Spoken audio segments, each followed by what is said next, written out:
A graça e a paz do Senhor Jesus. Bem, vocês já me conhecem, o pessoal aqui de Kikugawa.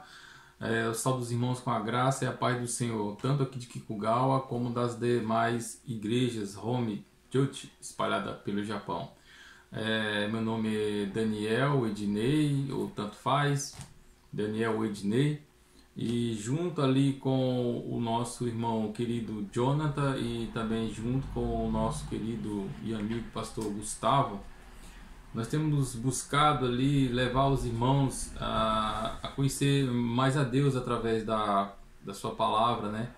Com a proposta dos livrinhos, né? Eu acredito que cada um dos irmãos, ou pelo menos a maioria, já chegou o livro de vocês estão nas mãos, em mãos, e então nós decidimos por essa plataforma digital não deixar a escola bíblica dominical ou a escola bíblica à distância, vamos dizer assim, ou escola bíblica Domini, né? A escola bíblica do Senhor, longe dos irmãos, né? Então nós tivemos essa proposta e conversamos ali e falaram, não, nós vamos fazer vídeos e vamos soltar no canal disponível para os irmãos. Bem, o livro que a gente está trabalhando lá na escola bíblica, apesar que está espelhado no celular, não vai dar para você ver direito aí, Personagens ao Redor da Cruz. Esse livro é muito legal, muito bom. Quando a gente tem a proposta de trazer a escola bíblica, ou então quando você se dirige à escola bíblica e você tem um material em mãos, você logo pensa, não, vai ter um texto para eu ler, né? Vai ter um texto com algumas perguntas objetivas para eu responder. Mas na verdade o intuito do livro não é esse só, de você ler um texto e responder perguntas, né? Mas o intuito da escola bíblica também além de você ter um contato com a escritura, você também ali interagir, né? Ali é feito bastante perguntas. Nós estávamos ali com a escola bíblica, quase 100% da igreja estava participando conosco, né? A grande maioria mesmo, a gente estava surpreso com tantas pessoas que estavam com sede, estão com sede de buscar a palavra de Deus, né? Isso é muito bom, muito gratificante, e também não é só questão de você ensinar, mas é questão também de você aprender, né? Porque nós aprendemos uns com os outros, né? Então esse livrinho são pequenos textos ou pequenos parágrafos, né? Onde você vai ler. E tem alguns versículos ali que você tem que meditar durante a semana. E aí você tem as perguntas, são os desafios para nós hoje. Bem, ideal aqui a gente já começar com o texto proposto, né? A nossa atividade, a nossa primeira atividade da escola bíblica, ou então desse livrinho, é a cruz de Cristo. É um tema central. Então ele traz ali o texto de Isaías 53, 1 ao 12. É bom a gente, se você tiver a Bíblia em mãos, eu gostaria de convidar os irmãos para estar lendo. A gente vai ler esse texto e depois eu vou falar um pouco mais sobre as lições aqui do livro. Amém? Então no versículo 53, a partir do versículo 1 está escrito: quem deu crédito à nossa pregação e a quem se manifestou o braço do Senhor? Porque foi subindo como renovo perante ele, como a raiz de uma terra seca, não tinha parecer nem formosura. E olhando nós para ele, nenhuma beleza víamos, para que o desejássemos. Era desprezado e o mais indigno entre os homens, homem de dores, experimentado nos trabalhos, e como de quem os homens escondiam o rosto. Era desprezado e não fizemos dele caso algum. Verdadeiramente ele tomou sobre si as nossas enfermidades e as nossas dores, levou sobre si, e nós o reputamos por aflito, ferido de Deus e oprimido. Mas ele foi ferido pelas nossas transgressões e moído pelas nossas iniquidades. O castigo que nos traz a paz estava sobre ele, pelas suas pisaduras fomos sarados. Todos nós andamos desgarrados como ovelhas, cada um se desviava pelo seu caminho, mas o Senhor fez cair sobre ele a iniquidade de nós todos. Ele foi oprimido, mas não abriu a boca. Como um cordeiro foi levado ao matadouro, e como ovelha muda perante os seus tosqueadores, ele não abriu a boca. Da opressão e do juízo foi tirado. E quem contará o tempo da sua vida? Portanto, foi cortado da terra dos viventes. e pela transgressão do meu povo foi ele atingido. E puseram a sua sepultura com os ímpios e com o rico na sua morte, porquanto nunca fez injustiça, nem houve engano na sua boca. Todavia, ao Senhor agradou ao moê-lo, fazendo enfermar. Quando a sua alma se puser por expiação do pecado, verá sua posteridade, prolongará os dias e bom prazer do Senhor prosperará na sua mão. O trabalho da sua alma ele verá e ficará satisfeito com o seu conhecimento. O meu servo, o justo, justificará a muitos, porque as iniquidades deles levará sobre si. Pelo que lhe darei a parte de muitos, e com os poderosos repartirá ele o despojo, porquanto derramou a sua alma na morte e foi contado com os transgressores, mas ele levou sobre si o pecado de muitos e pelos transgressores intercedeu. Amém?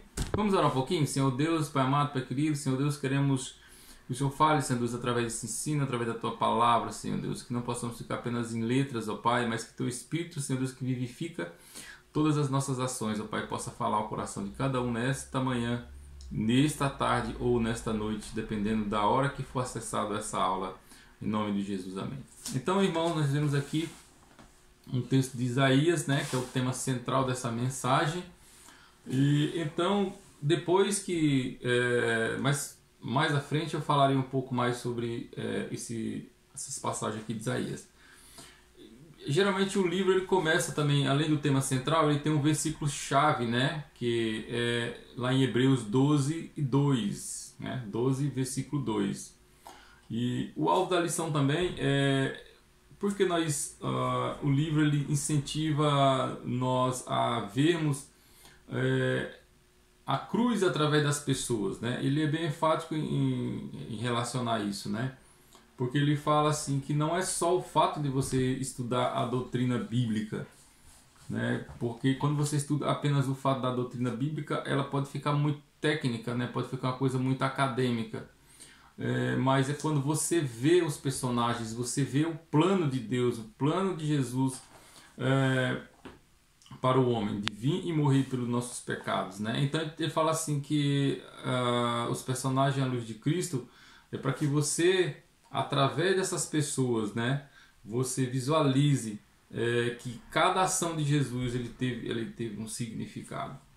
Então, depois, o alvo da lição é motivar a aprender com os personagens. Então, motivar para que nós venhamos a aprender através da ação e da ação do homem para Deus, né? No caso ali dos diálogos, e da ação, principalmente na ação de Deus, de Jesus, a graça de Jesus para com o homem. Eu sempre falo assim, tem uma leitura da semana que você tem que fazer ali.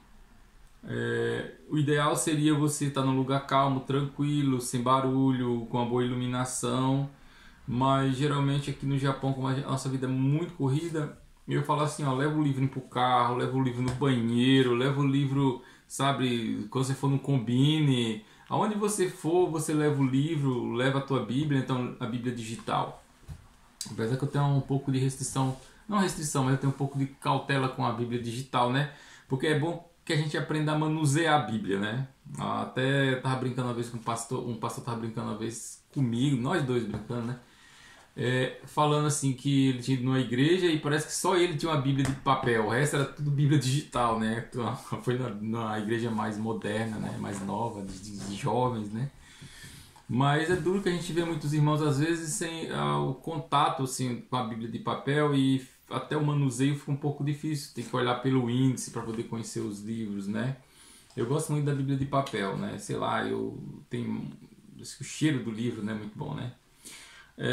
Então, aí você tem a leitura da semana. Essas leituras da semana, segunda, terça, quarta, quinta, sexta, sábado e no domingo. Cada passagem dessa vai te levar um pouco mais além do texto. Tem o texto, né? E tem essas passagens que seriam como chaves, né? Chaves bíblicas. Então é ideal você ler, né, cada passagem, né? Cada texto desse. E interessante notar que ele fala também no livro que toda a Bíblia ela converge para Jesus. Então a gente tem uma mania, né? Ou alguns irmãos ou pessoas que são mais novas na fé têm a tendência de olhar para Cristo há 2000 anos atrás e achar que Cristo só apareceu naquela época ali e pronto, que Jesus não existia antes, né? Mas a gente vê que a Bíblia, de Gênesis a Apocalipse, ela converge para Cristo. Cada ação, tanto de Abraão, de Isaac, de Jacó, ou Esther, ou qualquer um desses personagens, qualquer um desses livros, você vai ver que ele aponta para Cristo, ele aponta para a salvação. Ele não é um livro assim apenas soltos, né? Não são livros soltos, né? Livros que não, mas não um conjunto de livros escritos por mais de 40 autores, inspirado pelo Espírito Santo, e que convergem para Cristo. Cada ação desses livros ele mostra a pessoa de Cristo, né? Então aqui na página 8 do nosso livro ele fala por que estudar personagens bíblicos, né? A forma de estudar os personagens bíblicos. Tem pastor, por exemplo, que só prega com personagem bíblico, né? Eu tinha um pastor mesmo que eu congreguei com ele há mais de 2 anos, né?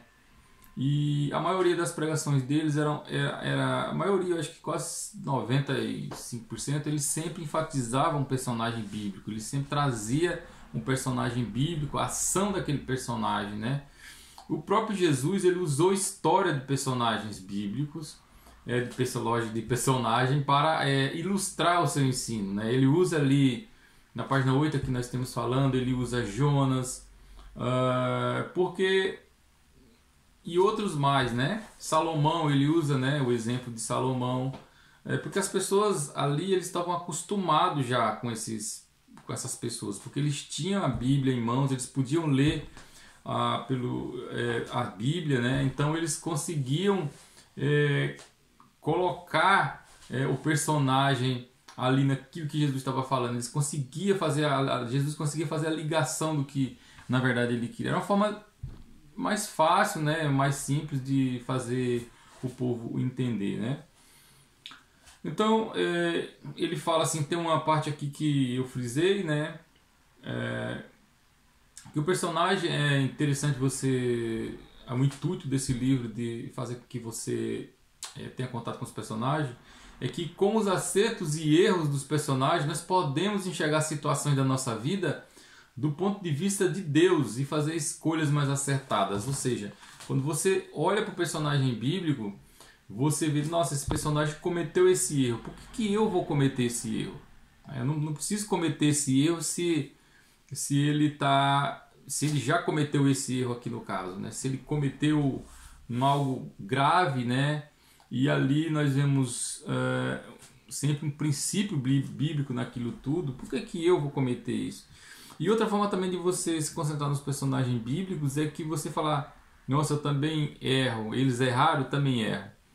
Por isso, meus irmãos, que a Bíblia ela é verdadeira, porque a Bíblia ela não esconde as ações, por mais difícil e por mais pecaminosa que essas ações tenham sido, que tenha acontecido, né, no Antigo Testamento, no caso de Davi e outros casos, a Bíblia não esconde isso, né? A Bíblia ela não é uma Bíblia, ela não traz os personagens como perfeitos, né? Só mesmo o próprio Jesus, né? Porque não teve pecado, mas os outros personagens 100% humanos, né? Então eles cometem erro. Então se eles cometeram erros, nós também muitas vezes cometemos esse erro, e não é porque nós cometemos, que nós venhamos a cometer esses erros, que Jesus não vai nos perdoar, que Jesus não vai colocar suas mãos de misericórdia sobre as nossas vidas, né? Então é muito interessante você ver a vida desses personagens, a vida dessas pessoas, né? Porque a gente vê que o mundo ele só muda as estações, as épocas, os anos, né? O ser humano ele continua o mesmo, né? Continua sendo o mesmo descendente, na verdade, de Adão, né? Então o desafio para nós hoje o que eu posso, se você pode fazer essa pergunta para você, o livro tem essas paradinhas, né? Ela fala o desafio para nós hoje, né? Cada tópico ele tem um desafio. O desafio desse primeiro tópico é se colocar no lugar desses personagens e o que eu posso aprender por meio desses erros e o acerto dessas pessoas. Então, o que eu posso aprender sobre o erro desses personagens, né? Quando nós olhamos para, como eu falei agora há pouco, a vida de Davi, né? O que eu posso aprender sobre os erros de Davi, né? Como que eu posso aprender sobre os erros de outros personagens? Então eu olho para esses personagens e eu vejo o que nisso? Eu vejo uma humanidade, eu vejo o amor de Cristo sobre eles. Então nós podemos olhar para essas pessoas e entender que nós somos humanos, nós somos falhos, e quando nosso irmão peca também contra nós, nós temos que entender, nós temos que ter a misericórdia, o amor de perdoar, né? Se eu vejo a pessoa pecando, se eu vejo que percebo que algum irmão pecou contra mim, por que eu também não vou perdoar se eu também peco? Mas isso não justifica nós vivemos no pecado, não é isso que eu estou falando, mas é de ter misericórdia mesmo sobre a outra pessoa, né? Sobre o olhar humano, sobre o olhar da humanidade, sobre o olhar de que as pessoas que andavam com o próprio Jesus, os próprios apóstolos, né? Mais na frente a gente vai ver outras atividades relacionadas aos apóstolos, a gente vai ver que eles também cometeram erros, né? Aí, voltando aqui para no tópico 2 sobre o profeta Isaías, né? O autor ele traz os personagens bíblicos ao redor da cruz, mas a gente tem que entender que Isaías não estava ao redor da cruz. Os outros personagens estavam ao redor da cruz, né? Vamos ver aí Pilatos, nós vamos ver Pedro, Judas, mas Isaías não estava ao redor da cruz, mas olhando lá para frente profeticamente, né? 700 anos à frente, né? Isaías então ele tem ali uma inspiração do próprio Senhor e ele escreve nesses capítulo 53 que nós lemos aqui, ele escreve tudo que iria acontecer com Cristo, né? Principalmente no versículo 6, mas ele foi ferido pelas nossas transgressões e moído pelas nossas iniquidades. Então ele traz ali a visão do que iria acontecer com Jesus. Então, depois que nós saímos do tópico 2, na verdade, tem uns subtópicos e que fala sobre os servos do Senhor Jesus Cristo ficaria desfigurado. Então, o autor aqui do livrinho, ele pega esse capítulo 53 de Isaías e aí ele começa a colocar tipo versículo a versículo, né? Isaías 52, do 13 ao 15, ele fala: o servo do Senhor Jesus, o servo do Senhor, ou seja, o próprio Jesus Cristo, ficaria desfigurado. Eu aproveitei e coloquei aqui nesses subtópicos, porque não tem no livrinho, eu coloquei, por exemplo, esse 1 aqui, que você vai encontrar essa referência lá em João, do capítulo 19, do 1 a 3. Você vai ver, ou seja, profecias de Isaías se concretizando em Jesus no Novo Testamento. Eu tenho assim várias eu tenho um estudo que aí depois, se os irmãos quiserem, eu tiro foto aqui e mando para os irmãos, né? Porque eu tenho uma Bíblia aqui de estudo e ela mostra, né, as profecias do Antigo Testamento cumpridas em Cristo. Então ele vai colocar, por exemplo, um livro de Isaías, Crônicas, ou Samuel, ou Números, ou qualquer outro livro, sendo que ele foram cumpridos em Cristo no Novo Testamento. Então depois, se os irmãos quiserem, eu mando para os irmãos. Então, já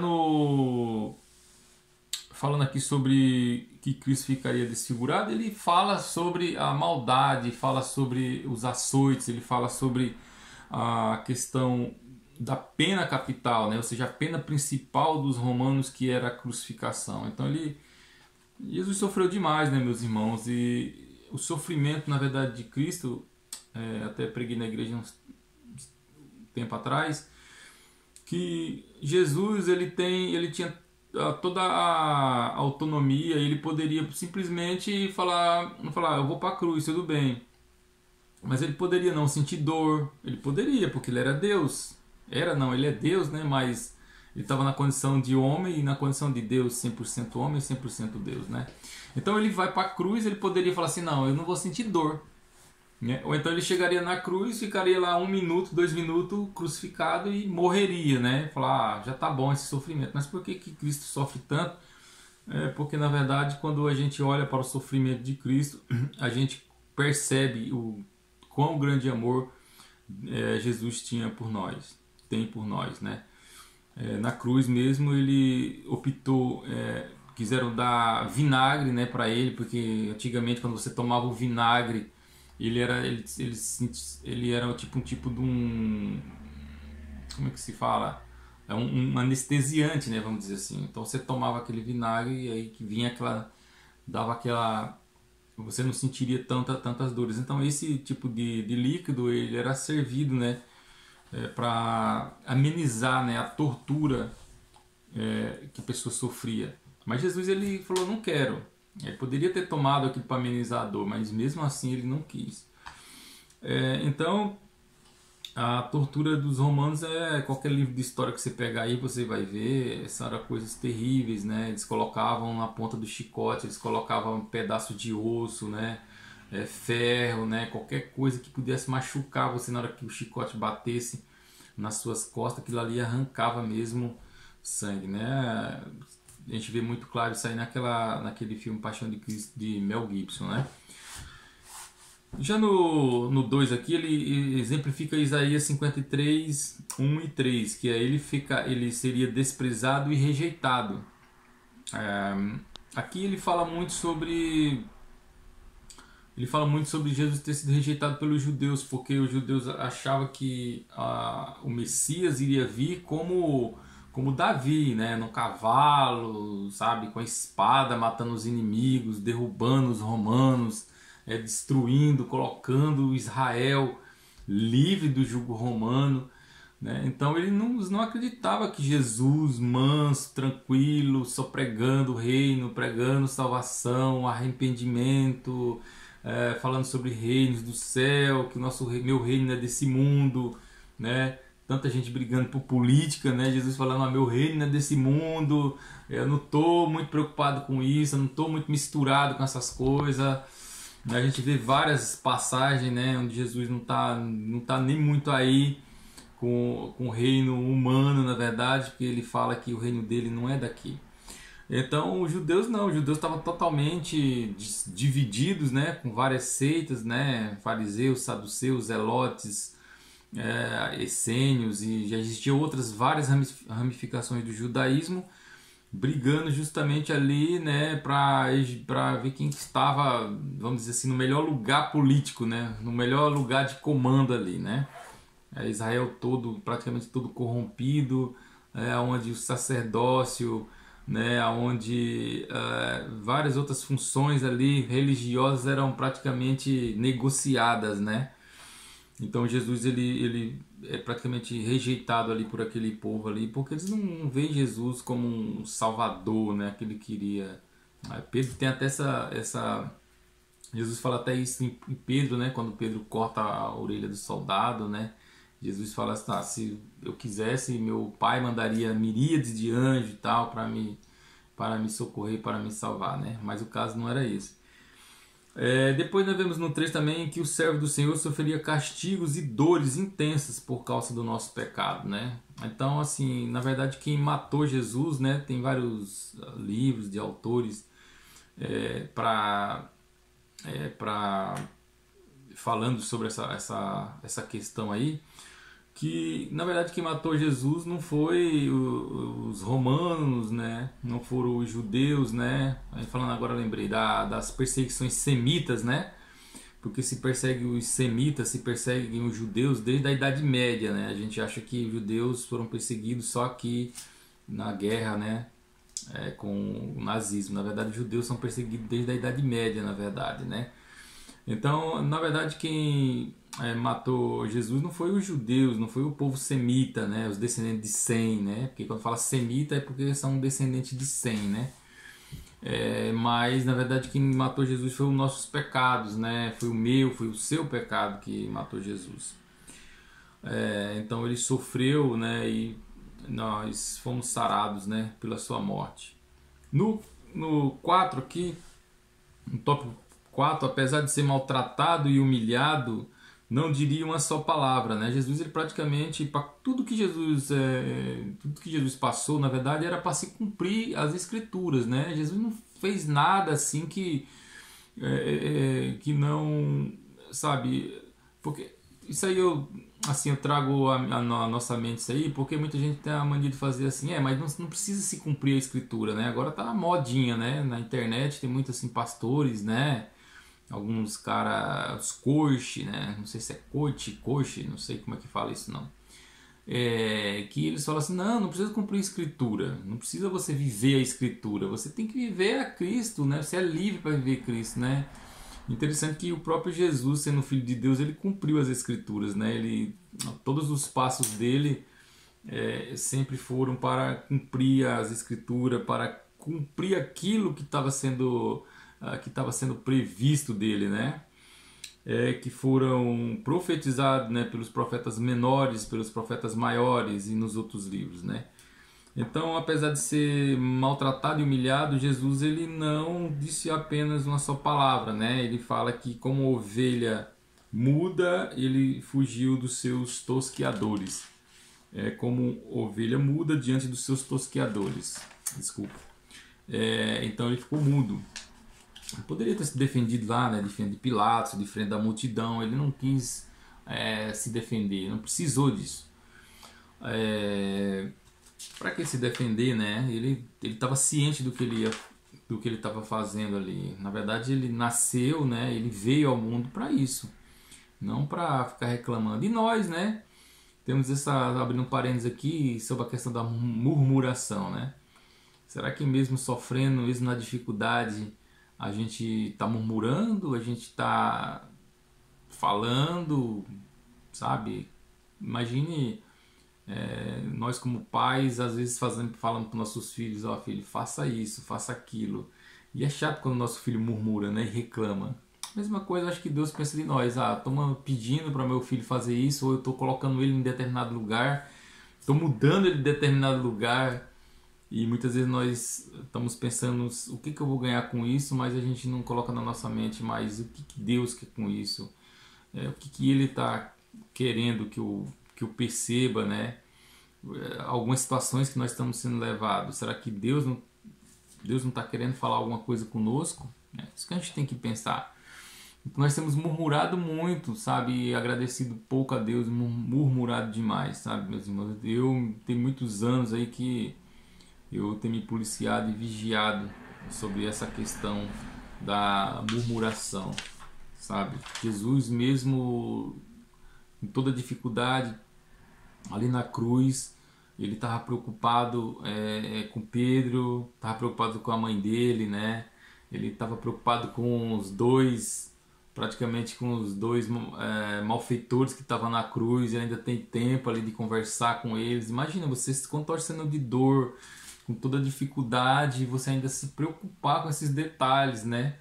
Então, meus irmãos, chega a me arrepiar, é tremendo, porque nós, às vezes, um pequeno problema que a gente tem, a gente já desvia totalmente nossa atenção de quem está à nossa volta e a gente se concentra naquele problema e a gente já não fala nem bom dia para o outro, né? Fica focado, né? É uma coisa que eu tenho policiado também em relação a isso. Às vezes a gente encontra uma pessoa, nem pergunta, e aí, tudo bem, como tá? Não, a gente já perguntou, você viu o que aconteceu? Você viu o que está acontecendo?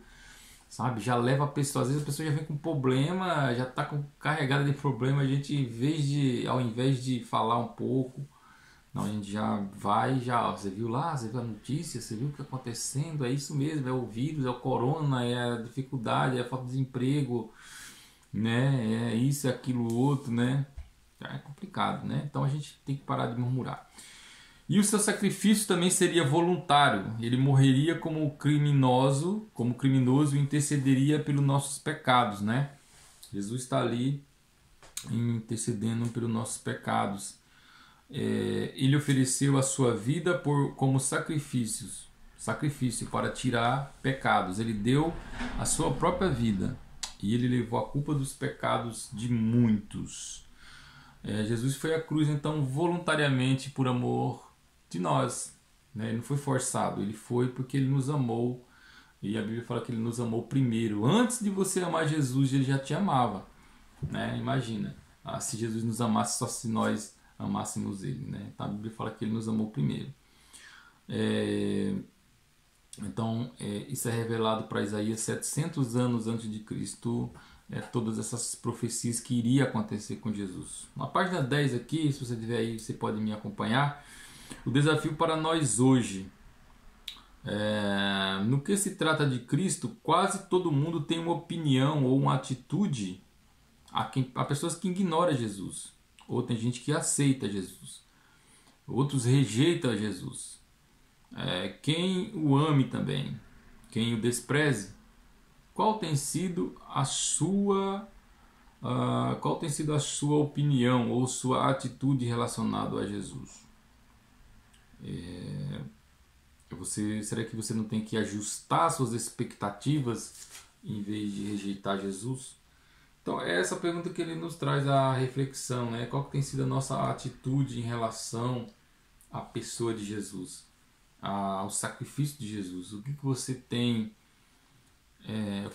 tem pensado em relação a isso? Você acha que Jesus, você rejeita ele, ou você só gosta de Jesus quando ele te dá algo, ou quando você consegue algo, ou quando as coisas vão e vai tudo bem, né? Nosso amor por Jesus não depende da circunstância, né?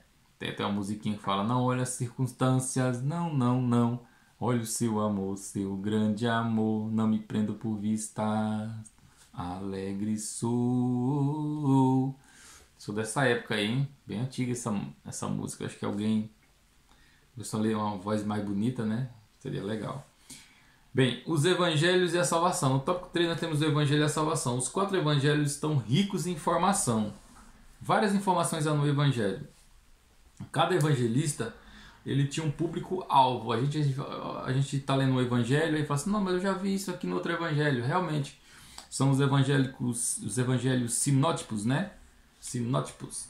Os evangelhos, os 3, né? Mateus, Marcos e Lucas. Então são evangelhos que eles têm coisas parecidas, ou seja, é uma história, aí eles dão o detalhe, aí o outro tem a mesma história com outros detalhes, né? É como se lógico, tivesse 3, 4 pessoas vendo um fato, né? Você vai observar um fato, às vezes você vai ver um exemplo, às vezes você vai ver a pessoa estava com a roupa azul, né? Mas você não viu, aí o outro não viu que estava com a camisa azul, viu que estava com a camisa vermelha, o outro viu que estava com a camisa verde. Então cada um colocou no seu texto algo que viu, né? Então esses 3 livros se completam, né? Na verdade eles são bem parecidos, né? E cada um deles tem um objetivo, né? Por exemplo, Mateus, ele é um livro, praticamente um livro escrito para judeu, né? O próprio Mateus que escreveu, dada a autoria a Mateus, e Mateus era judeu, cobrador de impostos, que se converteu. Então já começa ali com a genealogia de Jesus, né? Ali você vê a genealogia de Jesus, né? Porque o judeu ele se concentrava muito nessa questão, né?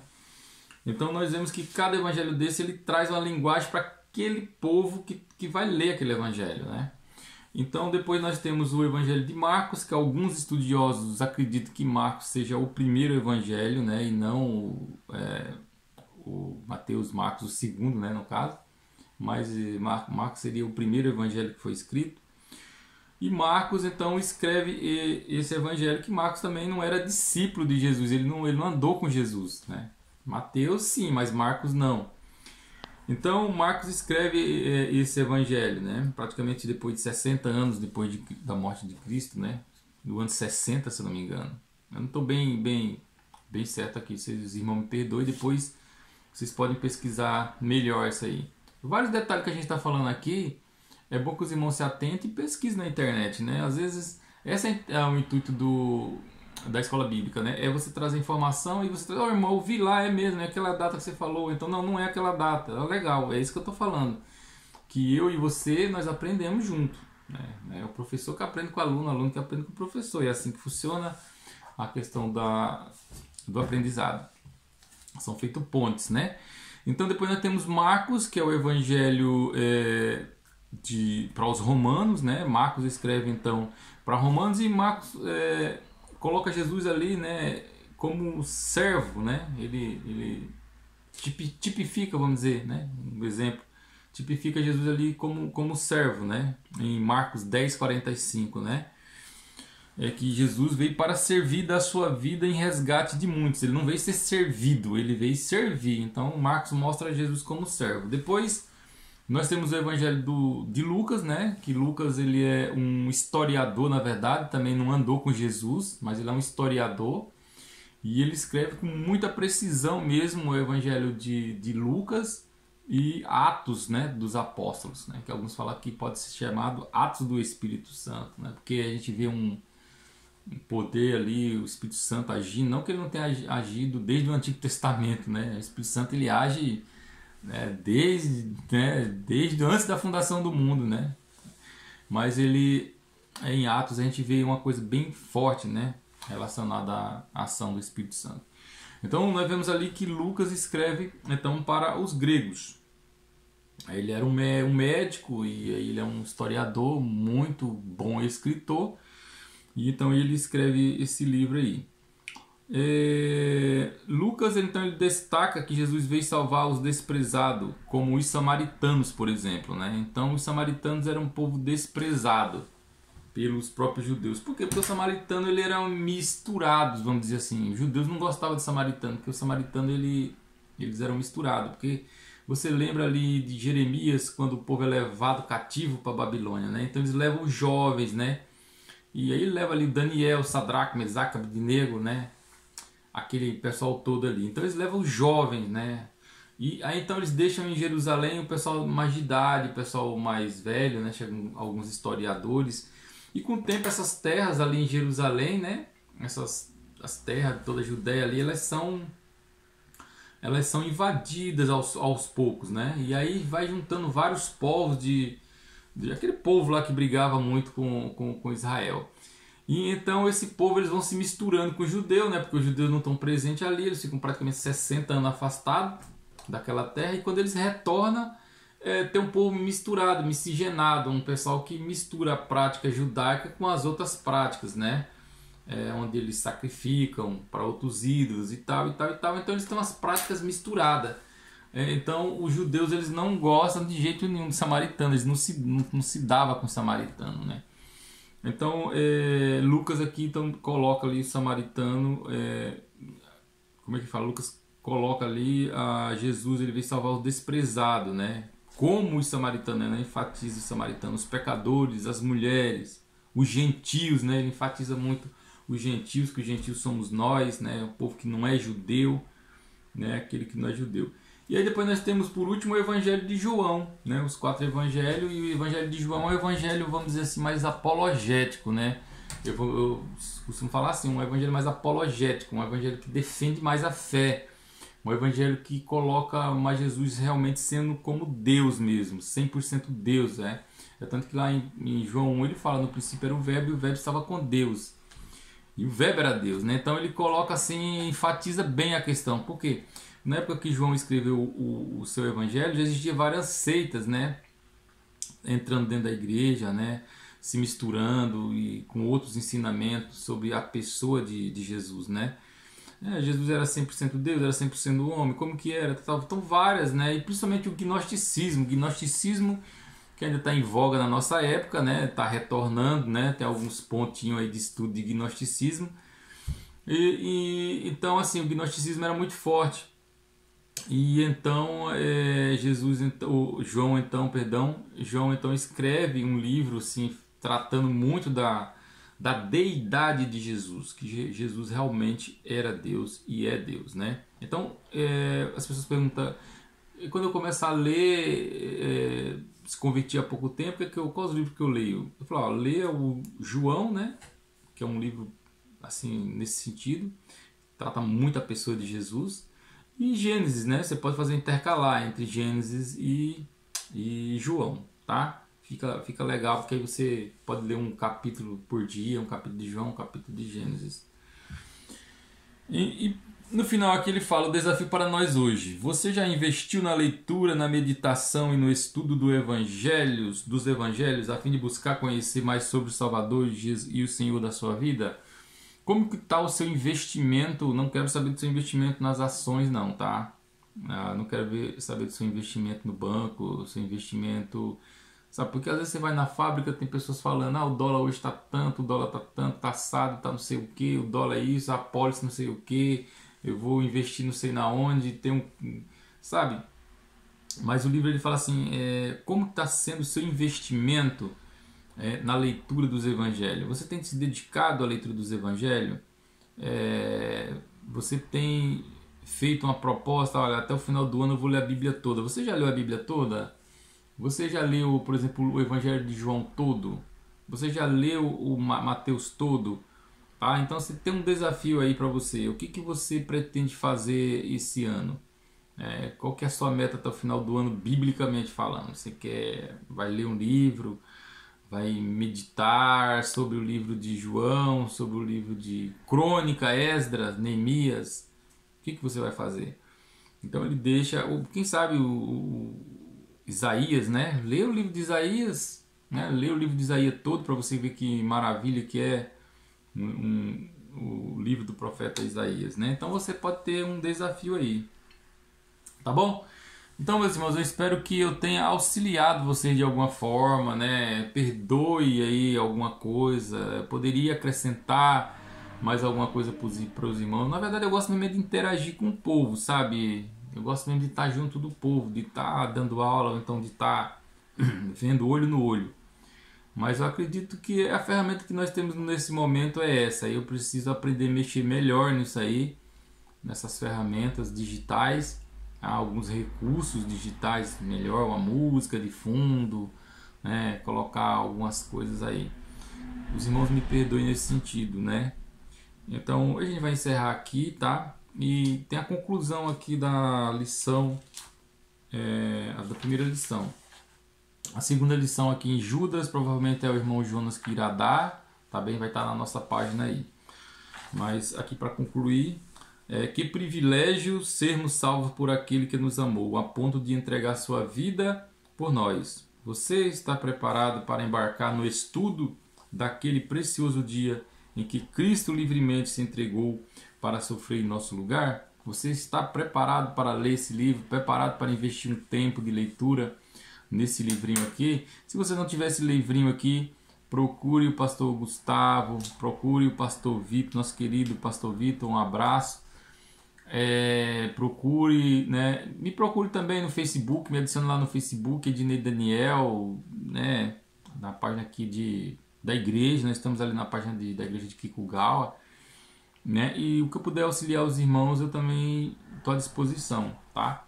E também tem a questão do estudo que eu falei para os irmãos aqui, ó, relacionado às profecias. Se você quiser, eu tiro foto, mando para você.